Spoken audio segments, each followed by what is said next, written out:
명명한 사람이 누구예요? 977의 아버님이세요? 실제로 원한이 좀 생기더라고요. 진짜 귀신이 될 뻔했습니다. 사람도 좀 많이 먹으면 뿔지 않겠습니까? 노렸다니까.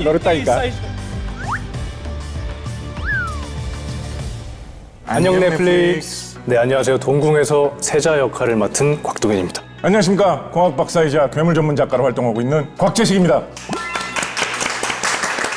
만나 뵙게 해서 영광인데 영광입니다.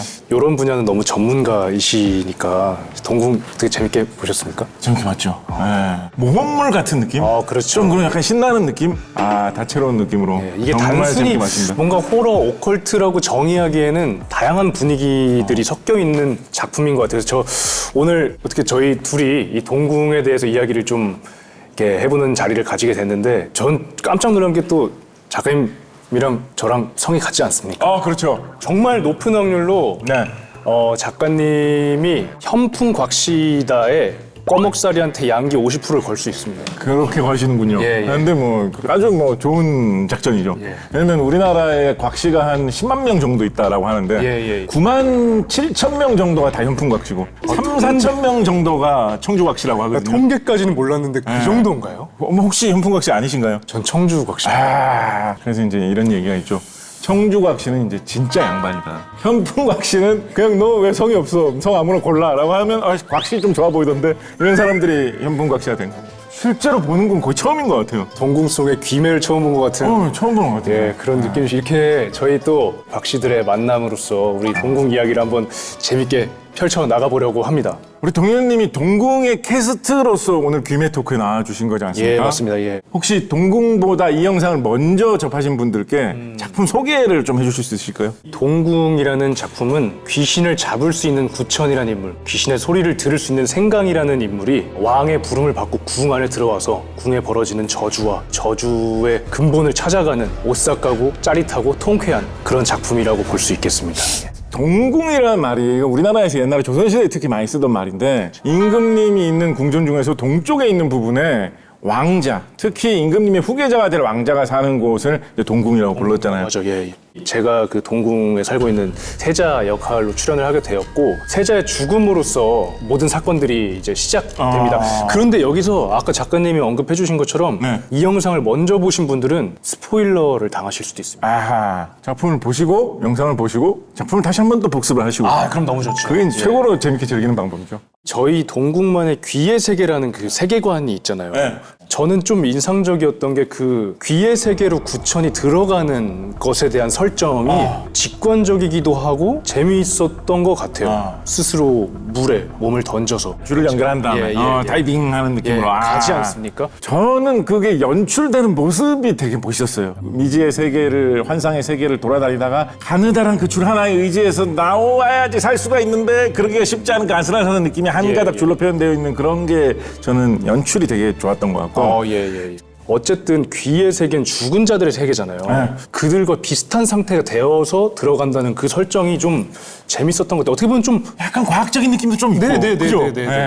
그리고 작가님 저희 귀의 세계라는 이 세계관 속에 귀매라는 존재들이 나옵니다. 귀매. 저는 그게 처음에 사실 좀 헷갈렸어요. 귀매, 귀신, 원귀, 악귀 막 이렇게 다양하게 분류가 되잖아요. 어떤 차이점이 있는 걸까요? 저는 귀매라는 말 사용한 거 되게 좋았어요. 진짜요? 우리가 이제 보통 요괴라는 말을 좀 많이 사용하거든요. 조선시대에는 요괴라는 말을 인요물괴라는 말의 줄임말로 많이 사용을 했어요. 그래서 우리가 생각하는 그런 요괴, 귀신 이런 거 다 포함해가지고 인요, 사람에게서 뭔가 요사스러운 게 나타난다. 그다음 물괴, 물체에서 뭔가 괴이한 게 나타난다라고 하면 그걸 줄여서 다 요괴라고 했거든요. 그냥 예를 들어서 아주 오랜 옛날 동안 안 넘어지고 우뚝하게 서 있는 바위가 하나가 있었는데 어느 날 갑자기 그 바위가 쓰러졌다. 그럼 그것도 물체에서 괴사한 일이 벌어졌기 때문에 조선시대 사람들은 요괴라고 많이 했거든요. 그래서 지금 우리가 생각하는 거하고 조선시대 사람들이 쓰던 거하고 좀 달라요. 조선시대 쓰던 사람들이 훨씬 더 넓은 범위로 부르던 거죠. 안 될 것까지는 없지만 조선시대 그런 사극 같은 데서 요괴라는 말이 나오면 저는 조금 다른 말을 어떻게 쓰면 더 좋지 않을까라는 그런 생각을 좀 하곤 했었거든요. 근데 이번에 쓴 이 귀매라는 거 저 괜찮은 것 같아요. 귀자라는 건 귀신이라는 뜻이고 매자라는 거는 매혹한다 이럴 때 쓰는 매자거든요. 그래서 매자라는 게 사람을 홀리는 거를 매라고 해요. 그래서 누가 매혹적이다라고 하면 단순히 뭐 아름답다, 예쁘다 이게 아니라 뭔가 나를 홀리게 할 정도로 매력이 있을 때, 그 매력할 때 매자도 사람 홀린다는 뜻이거든요. 조선시대 때도 쓰던 말이거든요. 괜찮았다고 생각해요. 단순한 귀신하고는 다른 뭔가 사람을 홀릴 수 있는 거. 저희 작품 속에 방금 이제 설명해 주신 귀매라는 존재들이 여럿 나오지 않습니까? 네. 과거부터 네. 거슬러 올라온 어떤 존재들도 있을 것이고 또 우리 작품에서 어떤 픽션으로 또 추가된 아이들도 있을 것 같은데. 동궁에 나오는 것 중에 저는 되게 눈에 띈 게 고수여칠이라는 거하고 정여우후라는 게 있어요. 네네네네. 고수여칠이라는 게 이제 우리나라 전설 속에서는 기록에서는 하반신만 돌아다니는 그런 귀신 같은 거거든요. 네네네네. 유행했어요, 그 이야기가. 당시에 조선 성종 임금님 시기였는데 소문이 너무 많이 나니까 그거를 겪고 있는 그 집 사람을 성종 임금님이 불러가지고 물어본 기록이 조선왕조 실록에 실려 있을 정도로 되게 유명한 귀신 이야기거든요. 예예예.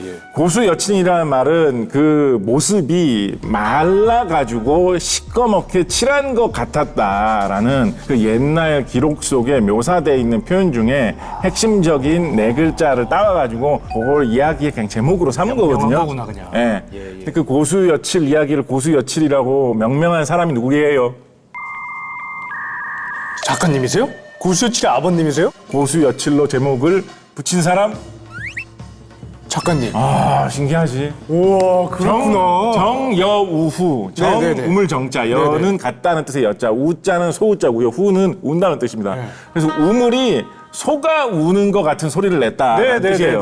이것도 고려시대부터 내려오는 전설이거든요. 예, 예. 우물이 그냥 물 뜨는 게 우물이잖아요. 그쵸, 그죠? 그쵸. 근데 어느 마을에 우물 하나가 갑자기 무 이렇게 하는 거예요. 예. 사람들이 얼마나 이상하게 생각을 했겠어요. 이상하죠, 예. 그래가지고 이 우물 속에 귀신이 사나 싶어가지고 뭐 사람들이 그 앞에서 제사도 지내고 굿도 하고 이랬다는 이야기가 예. 여러 건이 우리나라 기록 속에 있거든요. 네네네. 되게 독특한 재밌는 이야기잖아요. 예, 예. 근데 이것도 제목 같은 게 없는 거야. 예. 그래서 이것도 그 이야기를 설명하는 옛 기록 속에 핵심적인 네 글자를 따와가지고 붙였다라고 해서 붙인 게 정여우후라는 이 네 글자인데 예. 붙인 사람이 누구예요?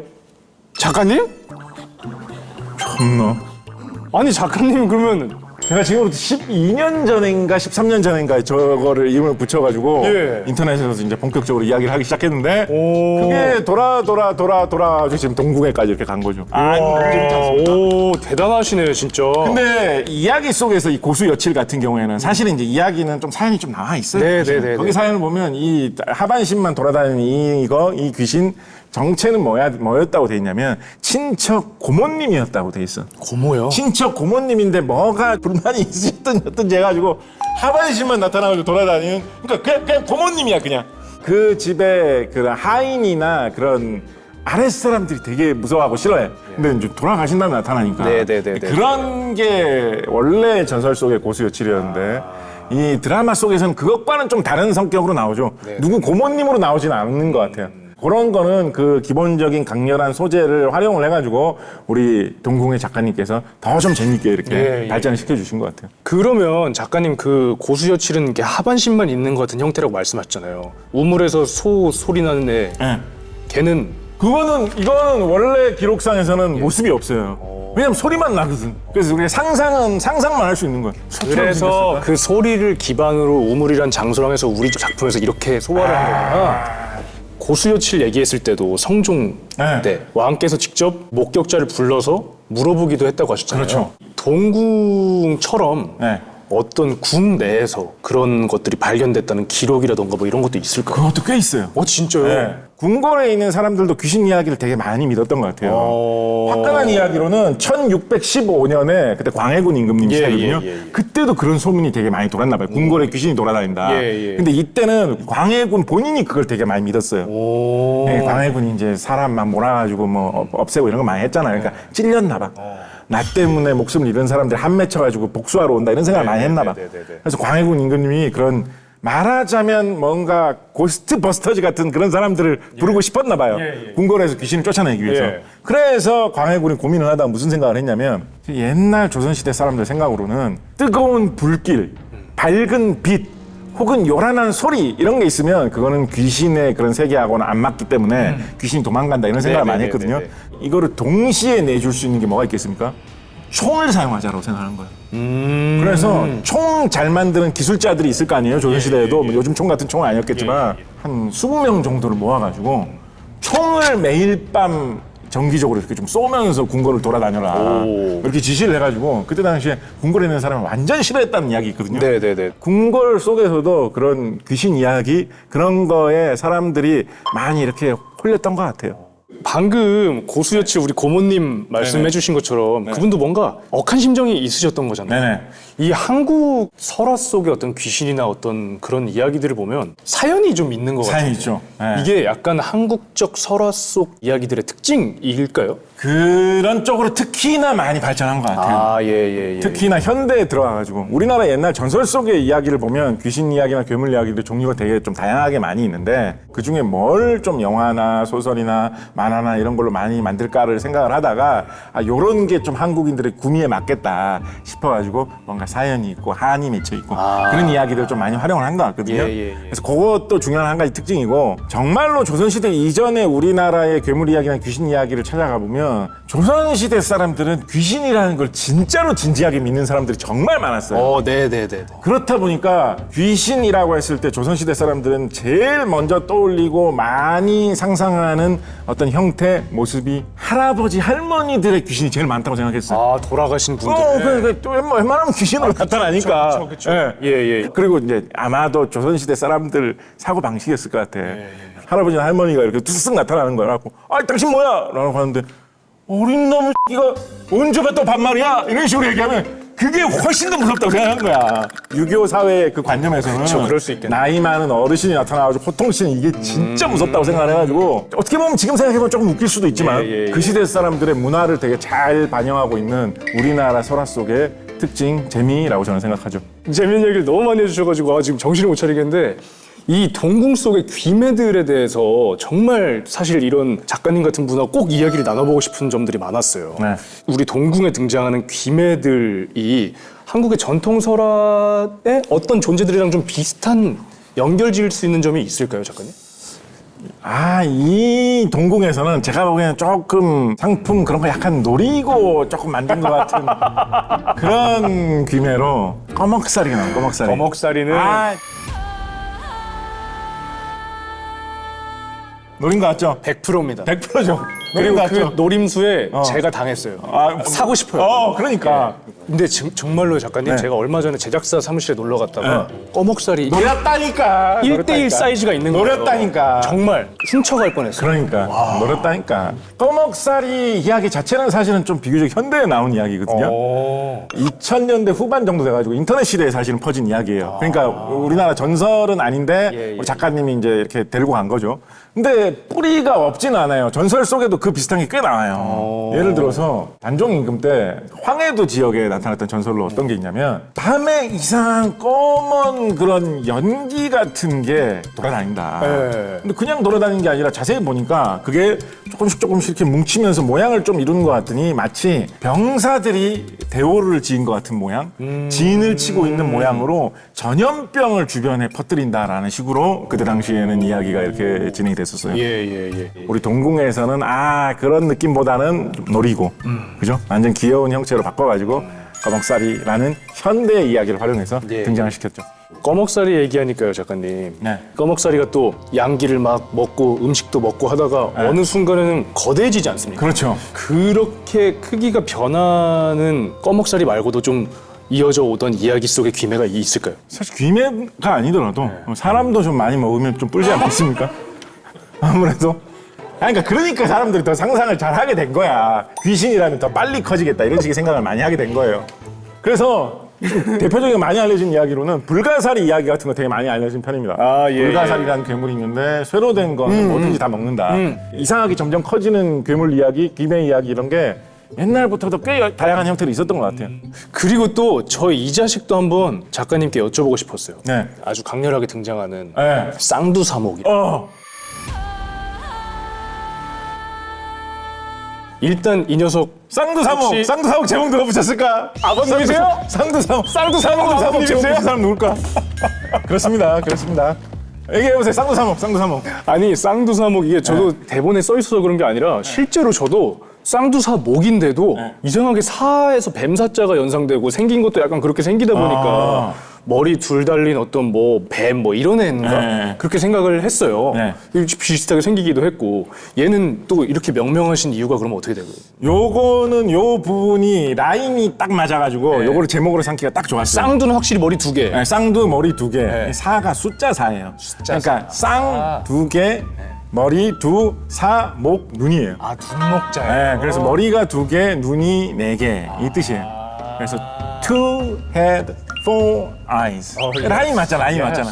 그래서 요게 딱 제목으로 찝기 좋은 구절이었어요. 네, 쌍두사모. 네, 그래서 이거는 그렇게까지 많이 퍼져 있던 이야기는 아니에요. 예, 예. 어우야담이라는 책에 실린 이야기인데 소공동 쪽에 네. 지금은 소공동 쪽에 번화가라 쓰면 백화점 있고 호텔 있고 막 예, 그런데 예. 그때는 이제 민가가 꽤 많이 있었나 보죠. 네, 네, 그래서 소공동 쪽에 살고 있던 게 그 집의 거주민 집에서 발견됐다라고 해가지고 내려오는 그런 이야기입니다. 근데 이 귀신이 모습이 안 보여. 모습이 안 보이는데 말은 자꾸 하는 거예요. 네. 그래서 너무 이상해가지고 대화를 계속 하다가 보니까 귀신을 뭐 쫓는다고 쫓아지지도 않거든. 그냥 그러려니 하면서 살아요. 근데 이 쌍두사목 이 귀신이 말도 잘 들어 의외로. 그리고 자기 집주인을 보고 주인이라고 불러요 진짜로. 주인님 뭐 이런 식으로. 그래서 뭐 사소한 일처리 같은 것도 좀 해줬대요. 괜찮은데요?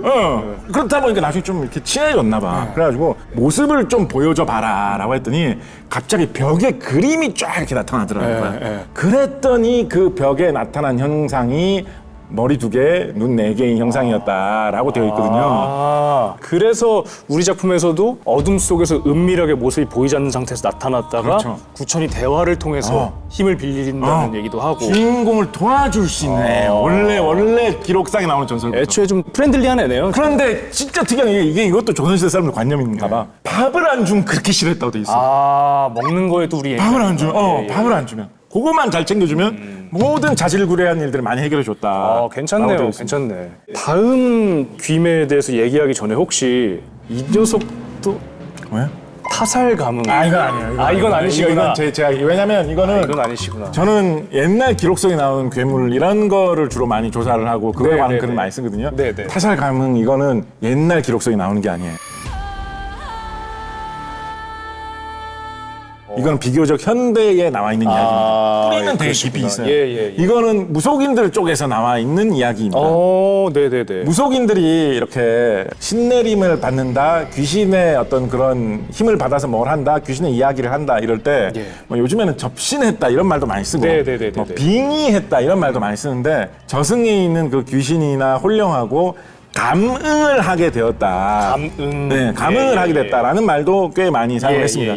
특히 황해도 쪽 지역에서 어떤 무속인이 자기하고 감응하는 그 대상이 되는 그 영험한 어떤 귀신을 감응신령이라고 많이 불렀어요.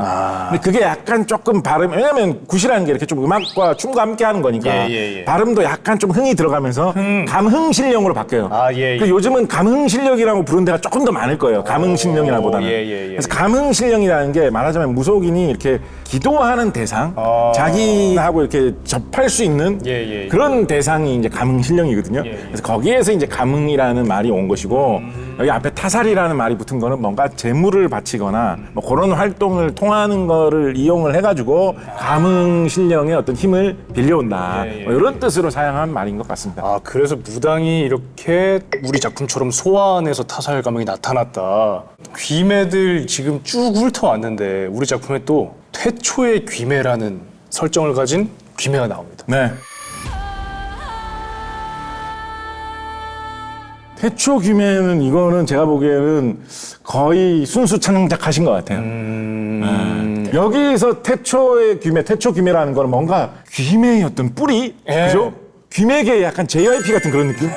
그런 느낌이라고 여기서는, 그죠? 맞습니다. 수많은 그런 귀매들을 좀 양산할 수 있는 그 기획사 창립자 같은 그런 느낌이에요. 네네네. 그 이미지로 봤을 때 만물의 어머니, 약간 귀매들의 어머니, 삼신할매, 삶과 죽음을 관장하는 그런 느낌이 좀 들더라고요. 그런 것들을 이것저것 많이 끌어와가지고 활용해서 반영을 하신 것 같아요. 구천이 이제 저희 작품 이제 그 후반에 마지막으로 이 세자 귀신과 싸우기 위해서 태초의 귀매의 힘을 빌리잖아. 응하겠어. 당신이 원하는 것 대신 내게 힘을 주시오.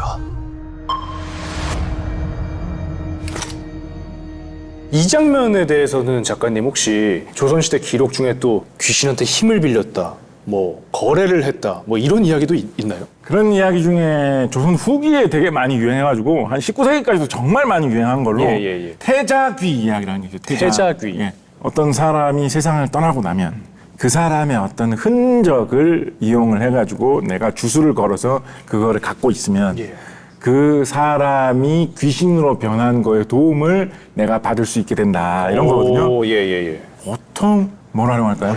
머리카락 방향 좋았어요. 손톱 발톱? 손톱 발톱 버전도 있어요. 근데 조금 더 이야기로 많이 퍼진 거. 시체? 손을 많이 하는 거예요. 귀신 잘 될 것 같은 사람을 장례식 치르고 묻어줬다라고 하면 요거를 이제 힘을 빌리고 싶은 사람이 몰래 가가지고 무덤을 파헤치고 손을 이렇게 하나 이렇게 잘라갔겠죠. 그런 다음에 그 손에다가 이렇게 주술을 걸면 그 손을 내가 갖고 있는 한은 그 귀신의 도움을 계속 받을 수 있는 거예요. 오주연 문장 전상고 이런 책 같은 경우에 보면 그게 잘 된다고 생각했나 봐. 조선 말기 사람들은. 그래서 그 태자귀를 부리는 사람들만 모여 사는 마을이 있었다라고 돼 있어요. 수십 명이 거기서 다 야, 네 손 어때? 내 손 이런데 뭐 그런 얘기도 적혀 있어. 그래서 좀 평소에 싫었던 애 있잖아요. 그 몰래 그 집에 그 손을 가져가가지고 협박하는 거야. 네 손 내가 가져갔다. 그럼 니 이제 어디서 굿하고 어디서 귀신 몰아내고 뭐 그런 거 어떻게 할래? 마술 어떻게 부릴래? 싹싹 빌어라. 그러면 뭐 돌려준다 그러고. 빌려 가든가 뭐 가져가든가 뭐 이렇게 하면 태운다고 협박했대요. 태우는 게 막 소멸시키는 방법이었다고 생각했나 봐. 그럴 경우에 이제 무릎 꿇고 빌었다. 제발 돌려달라고. 그게 어떤 자신의 모든 그런 생계가 달려있는 거니까. 그래서 그런 이야기들이 퍼져 있죠. 야, 이야기가 진짜 사실 이렇게 뭔가 뿌리가 될 만한 설화나 이야기들이 많이 남아있네요. 그러면 작가님, 우리 작품에 또 이제 후반부에 아주 중요한 이 역병귀라고 명명되어 있는 네. 왕이 무참히 이렇게 몰살시켜버린 이 캐릭터들. 이 사람들도 사실 태초부터 악한 마음을 가지고 막 이렇게 된 게 아니잖아요. 그렇죠. 조선 역병이라는 건 이제 감염병, 전염병이잖아요. 그죠? 예, 조선시대의 기록대로만 한다면 조선시대 사람들이 제일 두려워하고 엄청난 피해를 끼칠 수 있다고 생각한 거는 바로 이 역병귀들이었습니다. 지금은 세균이나 바이러스에 감염이 되면 뭐 병에 걸린다라는 걸 다 알고 있으니까 조선시대 사람들이 그런 걸 몰랐잖아요. 그러니까 어떤 사람은 병에 걸려가지고 갑자기 쓰러지는데 어떤 사람은 멀쩡하고 너무 이상한 거야. 근데 조선시대 사람들은 그 바이러스가 몸에 들어와가지고 감염이 되면 그것 때문에 뭐 면역 반응이 심하게 일어나가지고 아픈 거야 라는 이 진짜 이유를 몰랐기 때문에 귀신이 돌아다니면서 병을 퍼뜨리는 거다. 그래서 귀신에 잘못 보인 사람은 병 걸리고 귀신에 잘 보인 사람은 산다. 이런 식의 이유 설명이라도 맞는 거예요. 그런데 그 역병기가 어떻게 해서 탄생했느냐라는 여러 가지 조선시대에 돌아다니던 설명 중에 하나 조선 초기부터 되게 유행했던 설명으로 역귀라는 게 한이 맺히면 역병을 퍼뜨리고 다니는 역병기가 된다라는 이야기가 많이 퍼졌어요.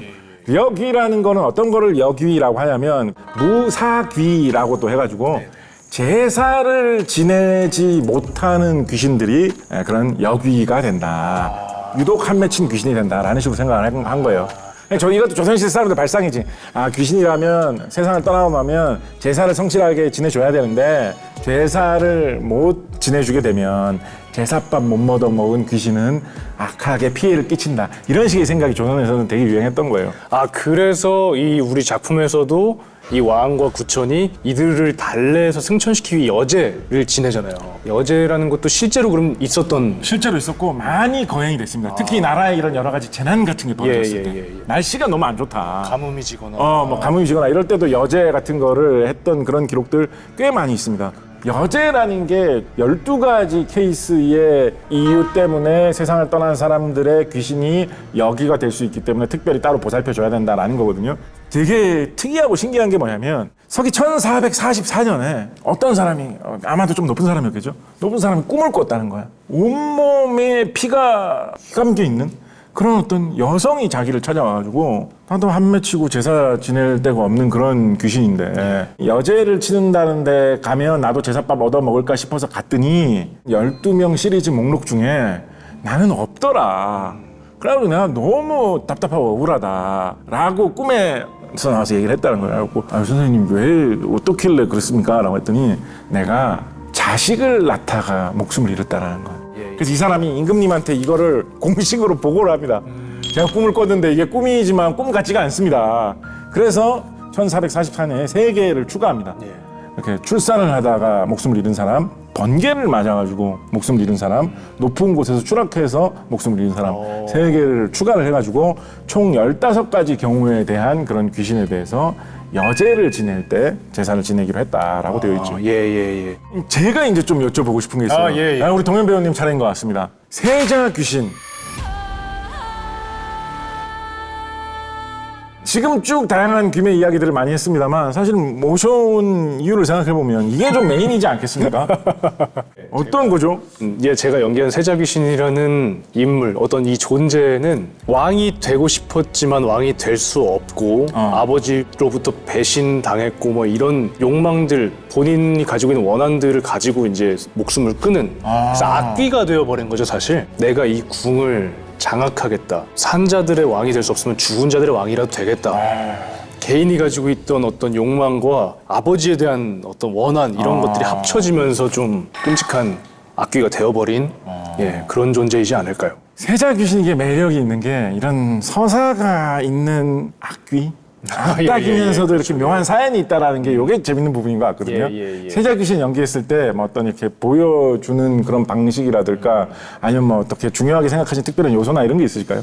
이게 감독님이랑 가장 많이 이야기를 나눴던 게 이제 극 전반에 걸쳐서 모습이 여러 단계 바뀌게 되는데 그 과정을 마치 힘을 점점 더 얻어가는 어떤 존재의 모습을 좀 형상화하고 싶었던 것 같아요. 처음에는 점점 약간 레벨업하는. 레벨업하는 듯이 처음엔 누더기 같은 정말 그 연못에서 막 어떤 일이 있어서 죽은 어떤 악귀처럼 보이고 싶었다가 그 다음에는 생전에 다 이루지 못한 권력욕을 상징하듯이 다시 용포를 입고 마치 내가 이 여제를 직접 지내러 온 것처럼 이렇게 뭔가 겉모습적으로도 귀신들을 흡수하면서까지 성장해 나가는 이 존재의 욕망 같은 것들이 더 거대해지고 힘이 세진다는 걸 좀 표현하고 싶어서 점점 더 머리도 하얗게 새버리고 뭐 눈이나 뭐 이런 것들 그런 것들을 좀 표현을 하려고 감독님이랑 좀 많이 노력했습니다. 이게 문장 이런 것도 좀 많이 하신 편이었나요? 7, 8부의 여제 씬부터는 정말 특수분장이었는데 얼굴에 전부 특수분장 그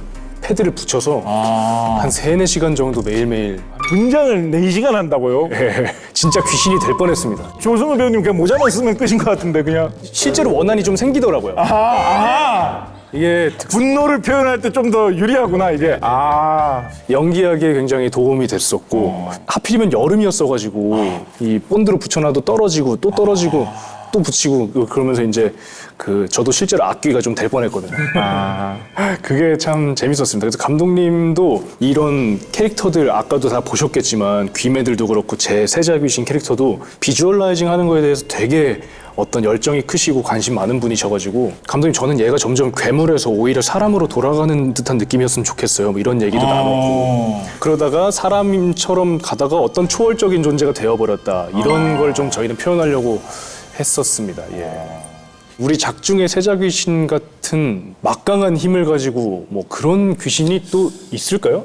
이게 좀 끔찍한 이야기인데 이게 얼마나 실제로 그런 게 있었는지는 모르겠는데요. 조선 후기에 18세기에 나온 성호사설 같은 책을 보면 소문은 꽤 많이 돌았던 것 같아요. 연매라는 게 있다라고 하면서 이야기가 많이 돌았는데 그게 뭐냐면 정말 강력한 귀신의 힘을 얻고 싶으면 한이 맺힌 상태에서 사람이 목숨을 잃어야 된다라고 생각을 해가지고 그 귀신의 힘을 빌리고 싶은 사람들이 인위적으로 그런 짓을 한다라는 게 있었어요. 그렇게 만들어서 예를 들면 누군가를 붙잡아서 한 맺힐 수 있는 상황을 만들어가지고 목숨을 잃게 한 다음에 그 귀신을 이용해서 자기가 여러 가지 나쁜 짓을 한다. 무서운 이야기잖아요. 그래서 조선시대에 되게 유행을 했던 것 같거든요. 그러니까 아마도 그 비슷한 거를 이 이야기 속에 동궁 속의 세자는 자기 스스로 자기 자신에게 하려고 했던 것 같습니다. 그러네요. 작가님이랑 이렇게 정말 실제 우리 실록에 남아있는 이야기들 뭐 야사 같은 것들 섞어서 이렇게 동궁 이야기를 하니까 진짜 자꾸 헷갈려요. 실제로 있었던 일이라고 생각하는 게 되는 것도 같고 너무 재밌는 시간이었는데 귀신 그리고 귀매들이 그전과는 다르게 새롭게 보일 것 같아요. 그렇죠. 이제 작품 보시면서 아 이거 귀신이다. 아 이거 뭐 이건 귀신이라기보다는 괴물이라고 불러야 하나? 이건 좀 요괴 느낌 아닌가? 아 이런 것도 이제 말씀하실 수 있겠죠. 예, 그렇죠. 그걸로 이렇게 이야기까지 할 수 있어서 오늘 너무 뿌듯한 시간이었습니다. 혹시라도 아직 동궁을 못 보신 분들 계시다면 넷플릭스에서 바로 시청 가능하시고요. 이미 보신 분들은 숨겨진 귀매 찾기 하시면서 다시 보시는 것도 재밌을 것 같습니다. 예, 그럼 우린 넷플릭스 동궁에서 다시 만나요. See you on Netflix.